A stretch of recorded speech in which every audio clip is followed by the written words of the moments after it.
श्री चैतन्य महाप्रभु की जय, करुणावतार की जय। उसे आपको परेशानी हो सकती है, अतः आप अभी वृंदावन ना जा करके वहाँ लौट जाइए। तो उनकी बात को मान करके चैतन्य महाप्रभु बड़े प्रसन्नता के साथ शांतिपुर श्री अद्वैताचार्य जी के यहाँ ठहर जाते हैं। अद्वैताचार्य जी के यहाँ जब महाप्रभु जब ठहर गए तो संपूर्ण नवद्वीप में यह पता लग गया लोगों को कि महाप्रभु शांतिपुर में ठहरे हुए। तो उनका दर्शन करने के लिए बड़ी भीड़ आ रही है, लोग आ रहे हैं, जा रहे हैं, क्योंकि महाचैतन्य प्रभु ही एक ऐसे महापुरुष थे जो लोगों का कल्याण करने के निमित्त उन्होंने कीर्तन का प्रचार किया। हरि बोल हरि बोल कीर्तन कराते थे, सबको यही कहते थे कि कलयुग में केवल भगवान के नाम का आश्रय लेकर के संसार से तारा जा सकता है, इसके अलावा कोई दूसरा उपाय नहीं है। इसलिए रात दिन कीर्तन की शिक्षा देते थे। उस कीर्तन करने वालों के हृदय में भगवान की कृपा से भक्ति का बीज रोपण हुआ।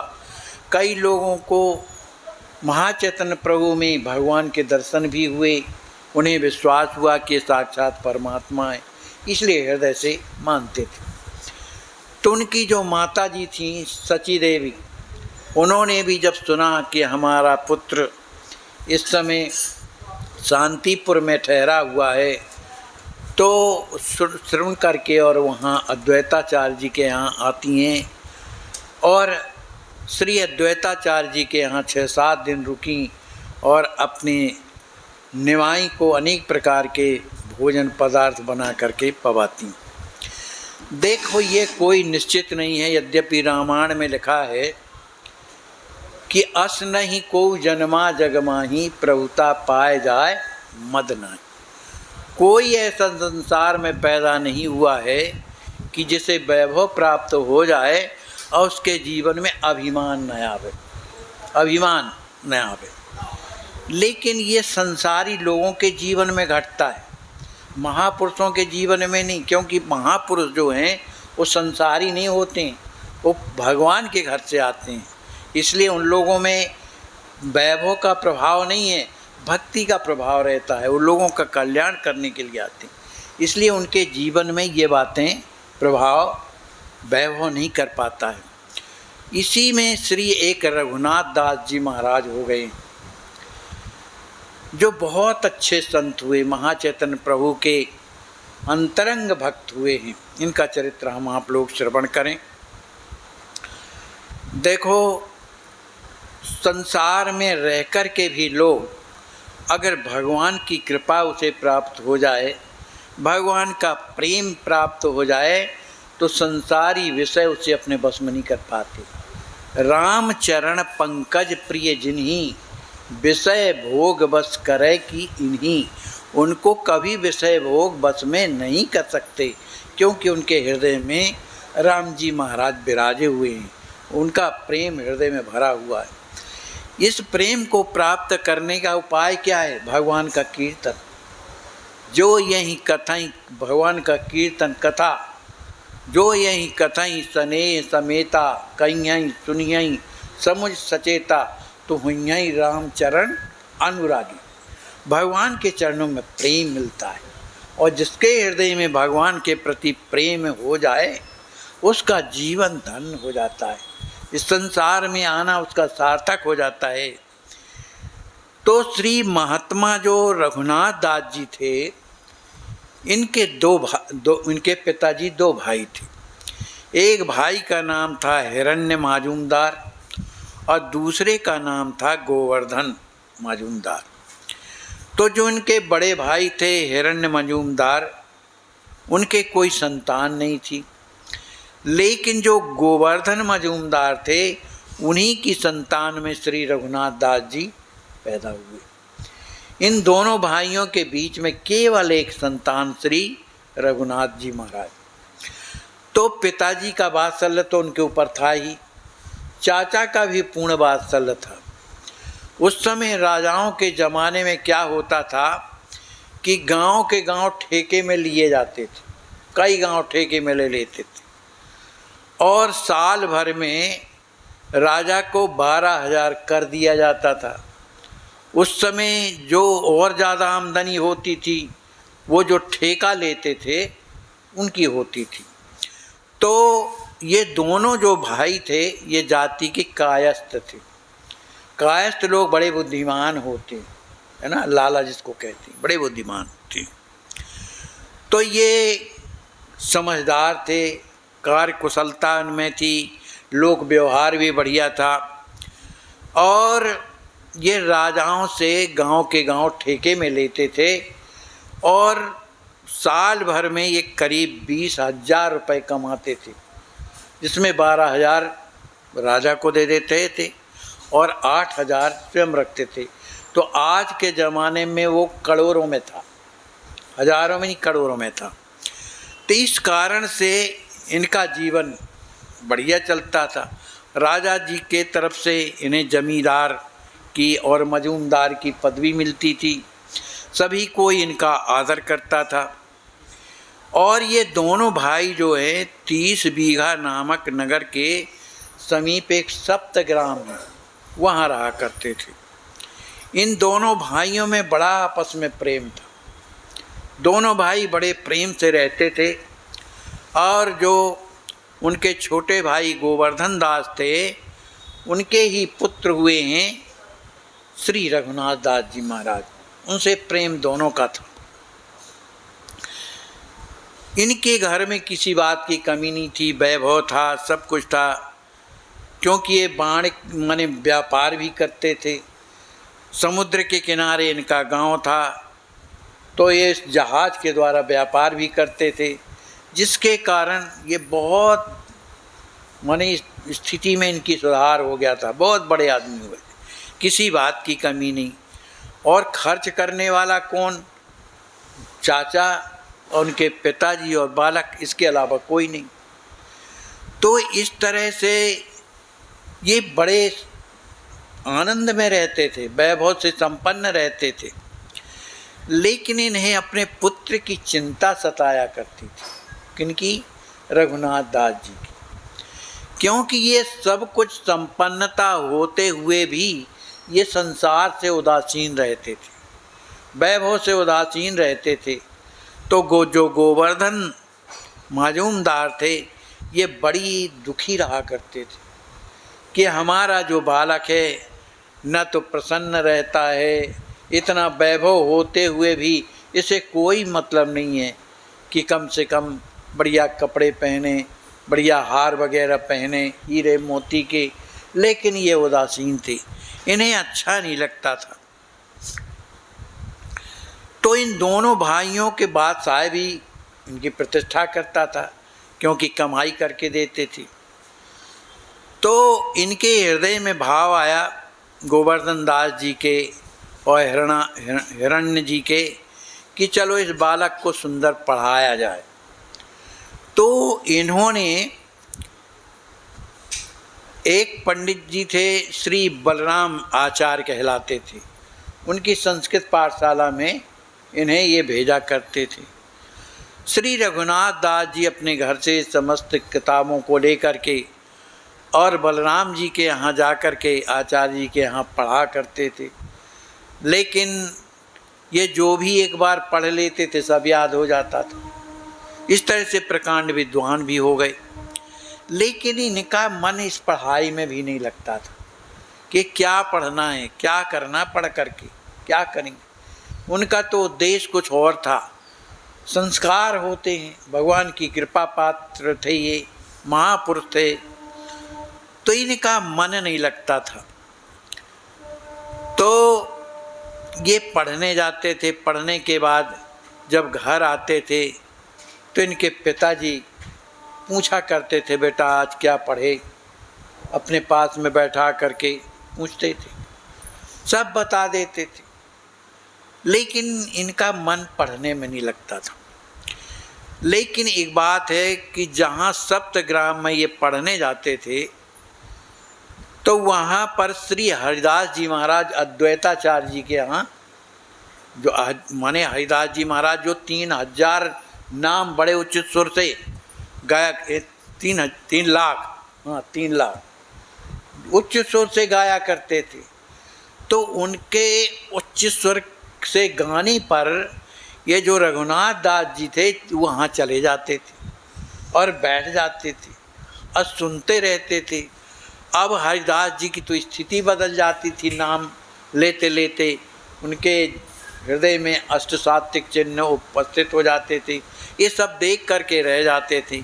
अब इनका भी मन इस तरफ झुकने लगा। पढ़ते कम थे, ये जाकर हरिदास जी महाराज के पास बैठ जाते और अपना कीर्तन करने लगते। इनके आँखों में प्रेमाश्रु बहने लगते, हृदय भरे आता है, इन्हें सुख मिलता था। तो इनका जीवन संसार से अलग तरह का हो गया। चूँकि हिरनदास जो इनके बड़े भाई थे, वो इनके पास कोई संतान नहीं थी। केवल गोवर्धन दास जी के यहाँ संतान थी, जिनका नाम था श्री रघुनाथ जी। तो इन दोनों का प्रेम इस बालक पे था। लेकिन जो रघुनाथ दास जी की जो स्थिति को ये जब दोनों देखते थे कि ये संसार से एकदम उदासीन है, तो बड़े दुखी हो जाते थे।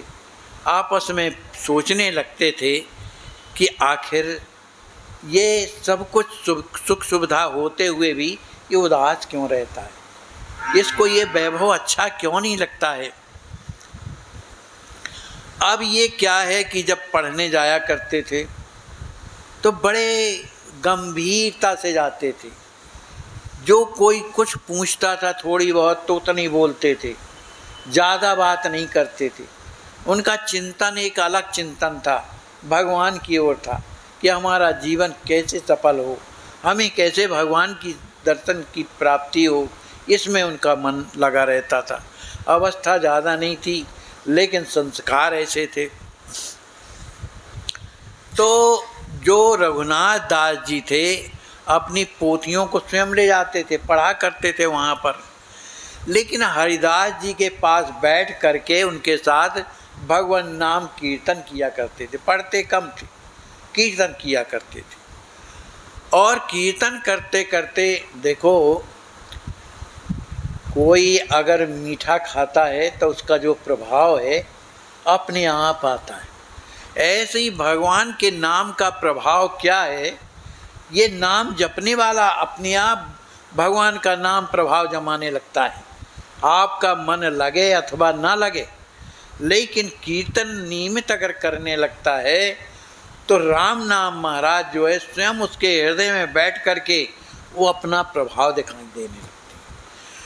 तो वो चूँकि रघुनाथ दास जी महाराज हरिदास जी के पास बैठ करके जब कीर्तन करते थे तो उनके नेत्र सजल हो जाते थे और उसी स्थिति में वो बेहोश भी हो जाते थे। उन्हें बड़ा सुख मिलता था, भगवान की कृपा का अनुभव होता था।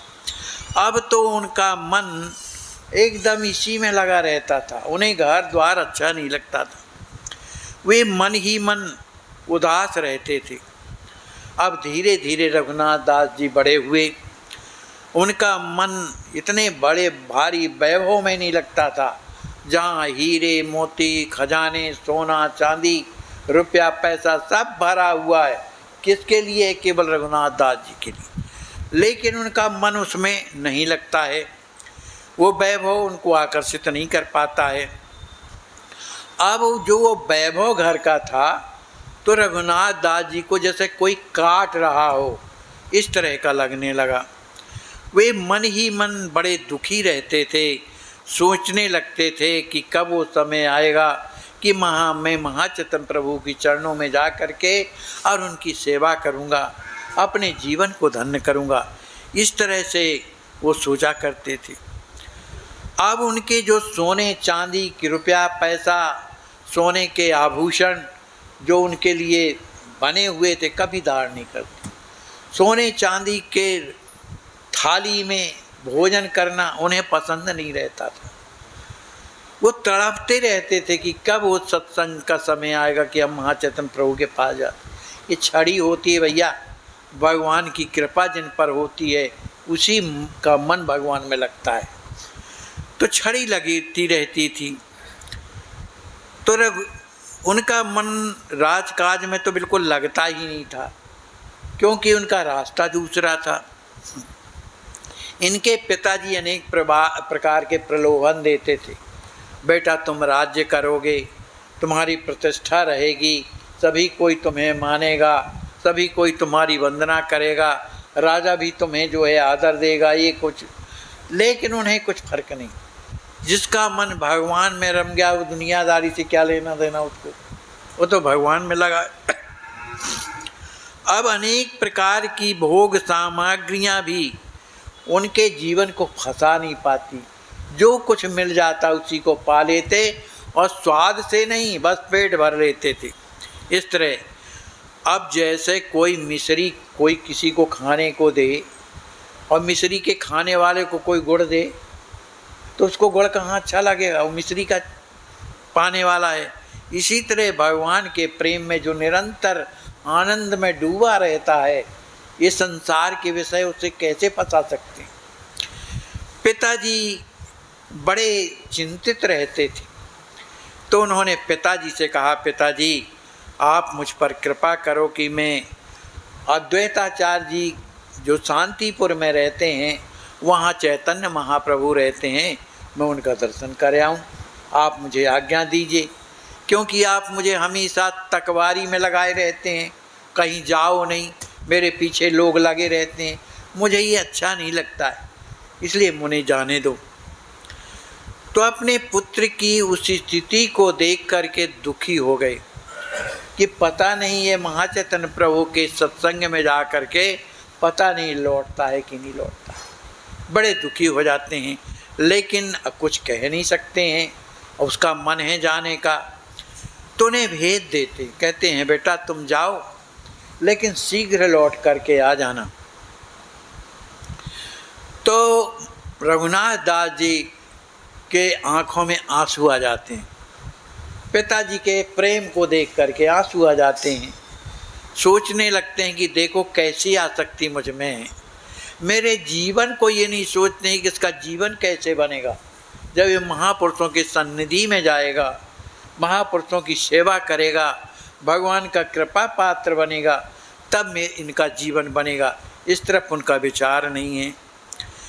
गोवर अब इन्होंने सोचा, अब ये वहाँ से जब जाते हैं तो महाचैतन्य प्रभु का ज्यों दर्शन करते हैं, दूर से प्रणाम करते हैं, बैठ जाते हैं, तो महाचैतन्य प्रभु ने तो एक बार ही देखा इन्हें और जान गए कि ये तो कोई सिद्ध महापुरुष, ये सिद्ध महापुरुष है। उन्होंने अपने पास बुलाया और उनके सिर में हाथ रखा और समझाया कि देखो बेटा, भगवान का भजन घर में भी रह करके और किया जा सकता है, इसलिए आप घर में रह करके भजन करो, वहाँ भी रह करके सब कुछ प्राप्त किया जा सकता है। उन्होंने कोई उत्तर नहीं दिया। इसके बाद वो लौट करके जब आते हैं, आने के बाद पिताजी तो निरंतर चिंतित रहते हैं। उनके मन में बात आई कि अगर कोई सुंदर लड़की मिल जाए, अगर उसका संबंध लड़की से विवाह हो जाए जो सुंदर है, तो मुझे लगता है कि ये आसक्त मनी स्त्री में आसक्त हो जाएगा, तो मेरी चिंता दूर हो जाएगी। लेकिन जो भगवान का प्यारा बन गया, जिसके हृदय में भगवान का प्रेम समा गया, तो वो कैसे बस में हो सकता है ना। तो राम चरण पंकज प्रिय जिन्हीं, विषय भोग बस करे कीन्हीं, उनको विषय वासना नहीं घेर पाती। तो उन्होंने गोवर्धन दास जी ने, अब चूँकि धनी थे, प्रतिष्ठित से सब थे, तो बड़ी सुंदर जो है लड़की उन्हें मिल गई, बड़े घराने की, बड़ी सात्विक विचार की थी, उससे विवाह उनका उन्होंने कर दिया। जब विवाह हो करके घर आया तो उन्हें अपनी पत्नी से भी कोई मतलब नहीं, वो उदासीन रहते थे, अपने काम में लगे रहते थे, पत्नी से कोई मतलब नहीं रहता था। अब तो पिताजी बड़े चिंतित हो गए कि बताओ, इसकी आसक्ति अब स्त्री तक में नहीं है, अब हम क्या करें। उनकी उदासीनता उनसे देखी नहीं जाती थी। और वो बार बार कहते थे, बेटा देखो संसार में सुख तो संसारी भोग में होता है, स्त्री पुत्र लड़के बच्चे है ना सुखी रहते हैं वैभव के कारण, तो तुम किस तरह का जीवन उदास क्यों रखते हो? अरे अपने घर में रहो, अपनी पत्नी के साथ में रहो और भजन करो, कौन मना करता है? कुछ काम धाम तो करना नहीं, सब नौकर चाकर लगे हुए कर रहे, तुम घर में रह कर के भजन करो। लेकिन वो अपने हृदय की व्यथा कैसे समझाएं? वो जानते हैं कि हमारे पिताजी हमके संसार में फंसाना चाहते हैं और उनका फंसाना स्वाभाविक है। प्रत्येक महतारी बाप तो यही चाहता है ना कि हमारा लड़का सुखी रहे, लेकिन सुखी किस में होता है वो ये नहीं जानते, क्योंकि वो खुद संसार में फंसे। तो संसार में फंसी रहने के कारण उन्हें संसार में पड़े, उसका जीता जागता है। उदाहरण हमारे महाराज बैठे, आपका भी विवाह हुआ, विवाह हो करके बहू घर में आई और आप छोड़ छाड़ करके अयोध्या आ गए, तो भैया उस संसार से बढ़कर के कुछ है तब ना आदमी छोड़ता है। भाई किसी को हीरा मोती मिल जाए, उससे भी बढ़कर के कोई और द्रव्य मिल जाए तो आदमी उस हीरा मोती को छोड़ करके उसको लेगा।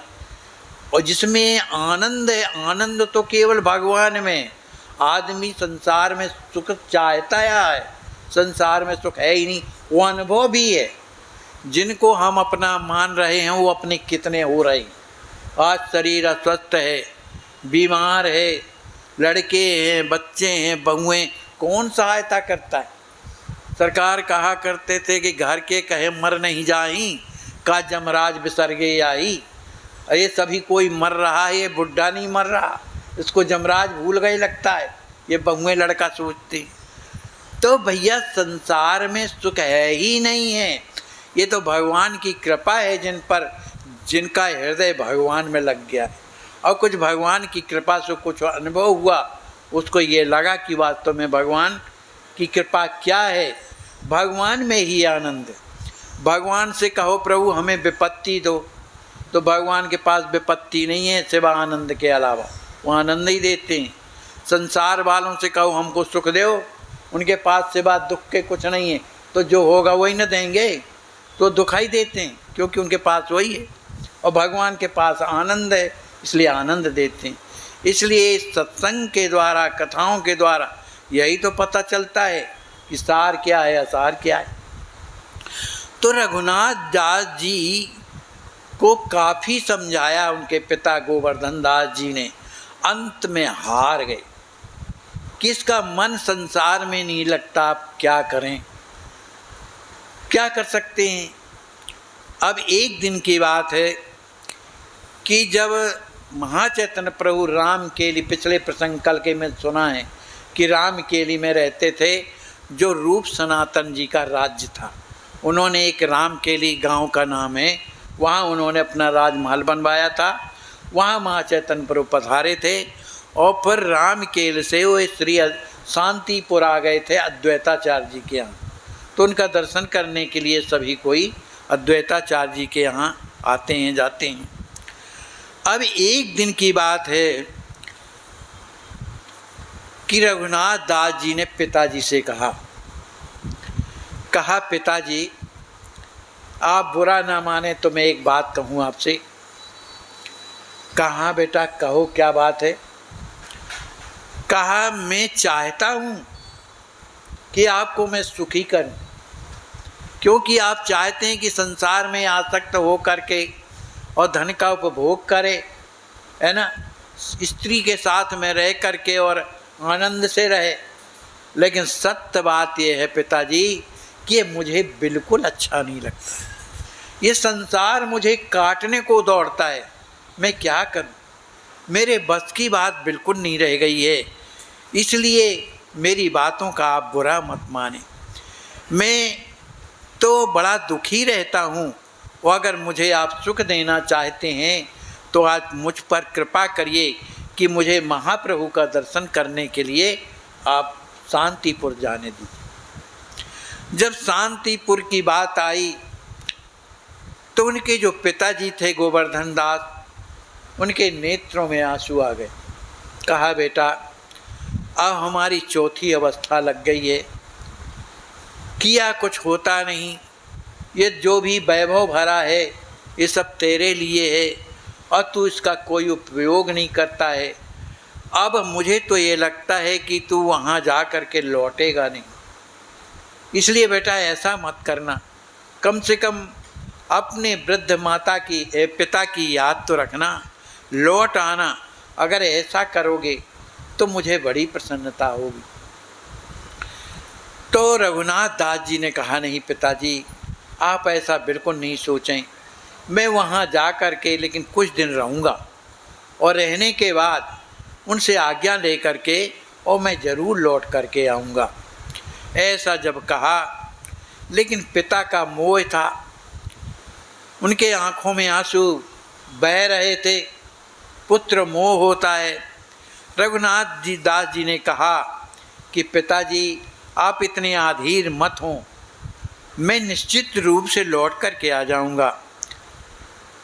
ऐसा जब कहा तो उन्होंने अपने हृदय में ढाढ़ बांधा और अपने पुत्र के आश्वासन पर कि मैं लौट कर के आ जाऊंगा, तो गोवर्धन दास जी ने एक सुंदर पालकी मंगाई। राजाओं जैसे ठाट बाट थे, सुंदर पालकी मंगाई। और गोवर्धन दास जी कोई राजकुमार से कम थोड़ी थे, बड़े सुकुमार थे, घुंघराले बाल थे और उनकी सुकुमारता राजकुमार से कोई कम नहीं थी, बड़े सुंदर लगते थे। तो सुंदर पालकी में बैठाया और कम से कम 20 जो उनके विश्वासी नौकर थे उनके साथ भेज दिया कि जाओ तुम इनके साथ में जाओ, किसी तरह का कष्ट न हो। अब ये बड़े ठाट बाट से राजकुमार की तरह उस पालकी में बैठ तो गए, लेकिन उनका मन तो भगवान में लगा था, गौरांग महाप्रभु में लगा था। इस तरह से पालकी के ढोने वाले कहार लेकर के चलते चले जा रहे हैं। जब मने रघुनाथ दास जी ने देखा कि शांतिपुर तो नज़दीक आ गया, जहाँ महाचैतन्य प्रभु रुके हुए हैं, तो वहीं पर पालकी से कुछ दूर जंगल में उतर गए और वहाँ से वो पैदल चलने लगे, जूती भी नहीं पहने, बड़े सुकुमार थे, धूप जो है तपी हुई थी फिर भी पैदल चल रहे थे। पैदल चलते चलते उनका मुख जो है कुमला गया, उनका शरीर जो है फीका पड़ गया और महाचैतन्य प्रभु उधर विराजे हुए थे, जाकर उनके चरणों में साष्टांग दंडवत करते।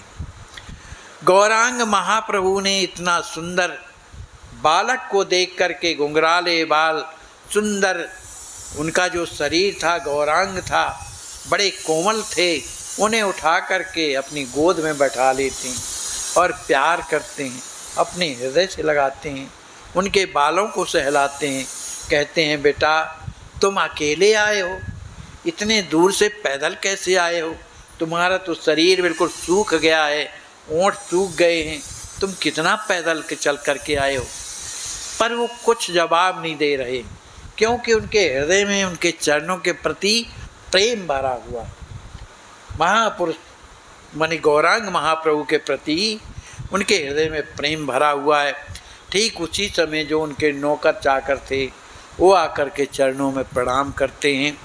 चरणों में प्रणाम जब करते हैं, और भी जो उनके पिताजी गोवर्धन दास थे, महाचैतन्य प्रभु के लिए बहुत सारी भेंट भी भेजे थे, वस्त्राभूषण भेंट और भी जो चीज़ें भेजे थे, सब नौकरों ने जा कर के महाप्रभु को भेंट किया। भेंट करने के बाद सबको आराम से बैठने के लिए कहा।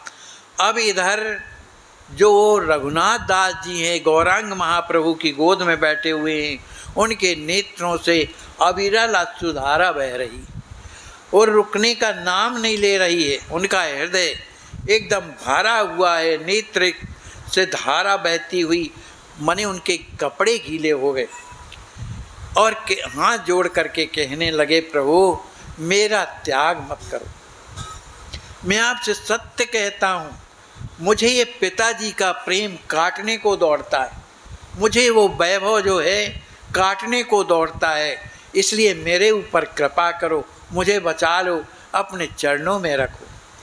अब चूंकि अब कितनी बड़ी समस्या कि जिसका हृदय भगवान में लग गया, संसार सुहा नहीं रहा। इधर महाचैतन्य प्रभु ये भी जानते हैं कि इनके पिताजी के ये अकेले लड़के हैं, इनके चाचा के भी कोई संतान नहीं है। इतना बड़ा अपार वैभव, अगर ये यहाँ रुक जाएगा तब वैभव का क्या होगा, पिता की स्थिति क्या होगी। उन्होंने समझाया, देखो बेटा, कुछ मरकट वैराग्य होता है।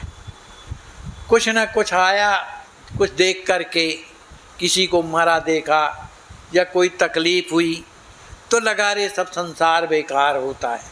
तो ये मरकट वैराग्य थोड़ी देर के लिए होता है। तो बेटा इस चक्कर में मत पड़ो, तुम घर लौट जाओ और लौट कर के वहाँ घर में रह कर के अपने सब पत्नी के बीच में रहकर, पिताजी के बीच में रह कर के भजन करो और इसी तरह से आते जाते रहो। लेकिन रघुनाथ दास जी तो फूट फूट करके चरणों में रोने लगे, प्रभु मेरी वंचना मत करिए, मैं बड़ा दुखी हूँ, मेरे हृदय को आप देखिए, मैं कहाँ जाऊँ, मुझे तो शांति आपके चरणों में मिलती है, आप मुझे अलग मत करिए।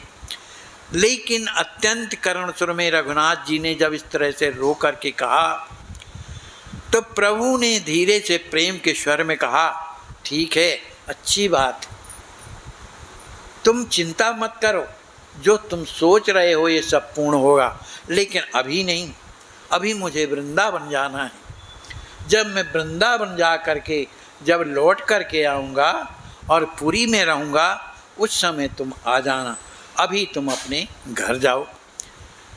ये बात को सुन करके उन्हें कुछ प्रसन्नता हुई कि चलो प्रभु ने स्वीकार तो किया। ये महाप्रभु से आज्ञा लेकर के घर वापस आते हैं और जब घर वापस आते हैं तो सप्तग्राम में इनका घर था, तो अपने पिताजी के पास रहने लगे। लेकिन इनका मन निरंतर महाचैतन्य प्रभु में लगा हुआ, अभी दीक्षा नहीं लिया, उनके चरणों की सेवा नहीं मिली। अब इधर शांतिपुर में श्री अद्वैताचार्य जी के जो गुरुदेव भगवान थे, जिनका नाम माधवेंद्रपुरी था, तो उनकी जो है मने वो वर्षगांठ जैसी थी, वर्षगांठ। अब महाचैतन्य प्रभु वहाँ से जाना चाहते थे वृंदावन की ओर, तो अद्वैताचार्य जी ने प्रार्थना किया कि हमारे गुरुदेव की वर्षगांठ है, इसलिए आप 8-10 दिन और रुक जाइए और फिर इसके बाद जाइए। महाचैतन्य प्रभु ने उनकी बात को मान लिया, 8-10 दिन रहे। 8-10 दिन शांतिपुर में जब रहे तो जितने नवद्वीप के जो लोग थे सब आ करके, रघुनाथ दास जी तो अपने गांव चले गए थे सप्तग्राम, और लेकिन चर्चा उनकी चलती रहती थी। बीच बीच में महाचैतन्य प्रभु को रघुनाथ दास जी की याद आ जाती थी कि कितना सुंदर हृदय, ये महापुरुष जानते कौन कैसा है, ये महापुरुष जानते, कहते कुछ नहीं, जानते सब। तो चर्चा चलती रहती थी। महाचैतन्य प्रभु उनकी स्मृति में कुछ भाव विभोर हो जाते थे। इधर महाचैतन्य प्रभु की माता जी जो सती हैं, सची जी हैं, वे भी अद्वैताचार्य जी के यहाँ ठहरी हुई हैं और अपने गौरांग को अनेक प्रकार की भिक्षा बना करके कराती रहती हैं। इसके बाद महाप्रभु गंगा जी के उस पार, शांतिपुर में गंगा जी के उस पार एक पंडित जी रहते थे जिनका नाम था गौरीदास। वे भी महाचैतन्य प्रभु को आत्मा से ज़्यादा मानते थे, पुत्रवत मानते थे, वो हमेशा जाया करते थे। जब गौरांग महाप्रभु वहाँ पहुँचते हैं और निमाई निताई ये दोनों, नित्यानंद जी भी जब जाते हैं, तो गौरीदास जी ने कहा, भाई अब आप दोनों भाई अब हमारे यहाँ रहिए, अब आप सब जगह हो कर के आए हैं, अब आपको यहाँ ही रहना है, इसी कुटी में रहना है। तो गौरांग महाप्रभु ने कहा कि ठीक है, आपकी जो इच्छा है तो पूर्ति तो होगी, लेकिन इस शरीर के द्वारा नहीं, हमारी मूर्ति बनवाइए दोनों लोग, दोनों की मूर्ति बनवाइए। तब गौरीदास जी ने दोनों की मूर्तियाँ श्री नित्यानंद जी महाराज की, गौरांग महाप्रभु की मूर्ति स्थापित किया उस गौरीदास जी के यहाँ गंगा पार में। वो आज भी वो मूर्तियाँ स्थापित हैं। इस तरह से वहाँ पर दोनों की जब प्रतिष्ठा हुई, लोगों को बड़ी प्रसन्नता हुई, उनका दर्शन करते हैं। इसके बाद महाप्रभु कलना जाते हैं। कलना कोई गांव है, वहाँ जाते हैं, वहाँ भक्तों को दर्शन देते हैं और पुनः शांतिपुर आ जाते हैं। और फिर अपने सभी भक्तों को विदा करके आप अंतरंग 2-4 भक्तों को लेकर के जगन्नाथपुरी की यात्रा के लिए प्रस्थान करते हैं। बोलिए श्री सीताराम जी महाराज की जय। हाय, इनको कितना कष्ट है। आज बाबा, इनको हॉस्पिटल में आपको ये लकवा मारा है, कितने दिन पहले मारा है? अपने को स्वयं इस जगह पे रख कर देखें, जब पैसा भी पास में ना हो और कोई अपना सहयोग करने वाला भी ना हो तो क्या होगा। आप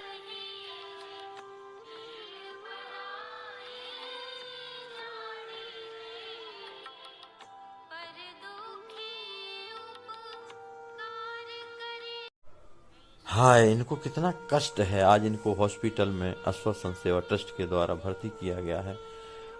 विचार कीजिए जरा, हम अपने को स्वयं इस जगह पर रखकर देखें, जब पैसा भी पास में ना हो और कोई अपना सहयोग करने वाला भी ना हो तो क्या होगा।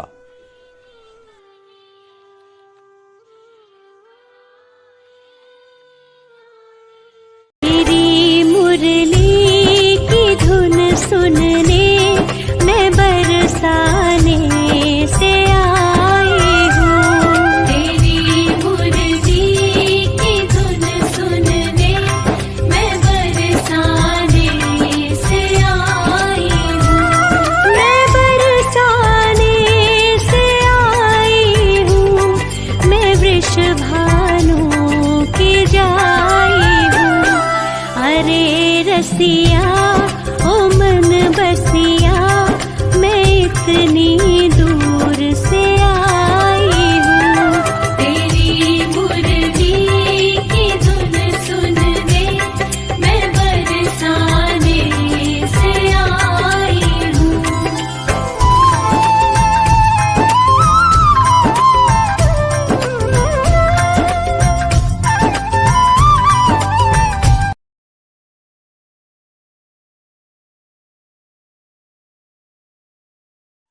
वैष्णव जन तो